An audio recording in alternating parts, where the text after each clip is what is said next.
అమరావతిలో నాటి శిలాఫలకాలు ధ్వంసం చేశారట. అమరావతిలో 2018లో శాశ్వత సచివాలయం ఐకానిక్ టవర్లకు హైకోర్టు నిర్మాణానికి వేసిన శిలాఫలకాలు దెబ్బతిన్న కలకల రేకెత్తిస్తోంది. అమరావతిపై అక్కస్తో ఎవరు వీటిని ధ్వంసం చేసి ఉంటారన్న అనుమానాలు వ్యక్తం అవుతున్నాయి.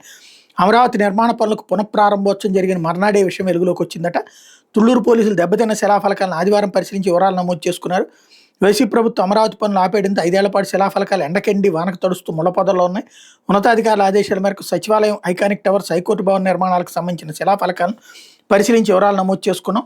2 చోట్ల గతంలో వేసిన శిలాఫలకాలు పగిలిపోయి ఉన్నాయి. ఆలనాపాలన లేక దెబ్బతిన్నాయా లేక ఇతర కారణాలు ఏమైనా ఉన్నాయా అనే దిశగా దర్యాప్తు చేస్తున్నాం. నిర్మాణ పనులు దక్కించుకున్న గుత్తేదారులు పని ప్రదేశంలో సీసీ కెమెరాలు పటిష్ట భద్రత ఏర్పాటు చేసుకోవాలని తుళ్ళూరు కొంకా శ్రీనివాసరావు తెలిపారట. ఇక్కడ మరి ఇదేమో దానంతట అది పాడైతే అంత నాసిరకమై పెట్టినట్టు, నీళ్లలో నాంతే పాడైపోయేటట్టయితే రేపు పొద్దున భవనాలన్నీ నీళ్లలో నానకెట్ట నాంతాయి ఏంటి అక్కడ, అది నాసిరక పనులు చేసినట్టు. కానీ ఈలోపే రాజధానిలో ఎవరో ధ్వంసం చేసేశారని ప్రజలకు అనుమానం రేకెత్తించేది. తప్పుడు వార్తలు లేదంటే కనుక ప్రజల్ని తప్పుదోవ పట్టించే వార్తలు రాయడంలో వీళ్ళకి మించి ఇంకెవరికి తెలియదు.